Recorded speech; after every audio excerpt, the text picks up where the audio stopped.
रुपालीताई आणि अशोक खरातचे इतके photo viral झालेले आहे आणि त्याच्यामध्ये आपल्याला दिसतोय की रुपालीताई त्यांना खाऊ घालताय आणि त्या त्या जे खरात आहे ते रुपालीताईला खाऊ घालताय.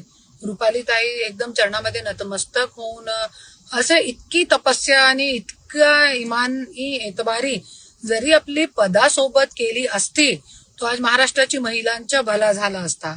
आज महिलांची जो इतकी विकट परिस्थिती आहे आणि जसे खूप लोक रुपालीताईला पाठीशी घालण्याचा प्रयत्न करताय आणि आपल्याला अगोदर पण दिसलेला आहे की ज्या वेळे मोठे मोठे मंत्री लोकांवरती आणि असे कोई राजकीय व्यक्तीवरती कोणतीही गोष्ट येते तर त्यांना पाठीशी घालण्याचे काम करताय आणि असं पाठीशी घालून घालून ही आज महाराष्ट्राची ही अवस्था झालेली आहे.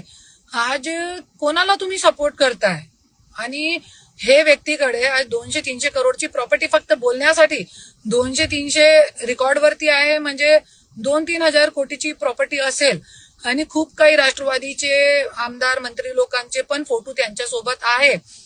तो बहुतेक होऊ शकते की धनंजय मुंडेच्या पण त्यांच्यासोबत नाता असेल क्योंकि तो पण धनंजय मुंडे पण तेच वृत्तीचा आहे जे वृत्तीचा अशोक खरात आहे.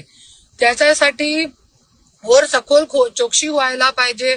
त्यांचे सीडीआर काढले पाहिजे. कोणासोबत बोलत होता काय बोलत होता.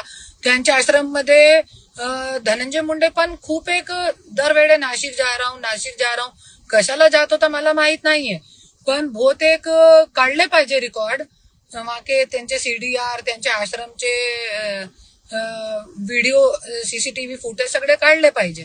त्याच्यामध्ये मला बहुतेक वाटते की धनंजय मुंडेच्या पण नाव येऊ शकतात.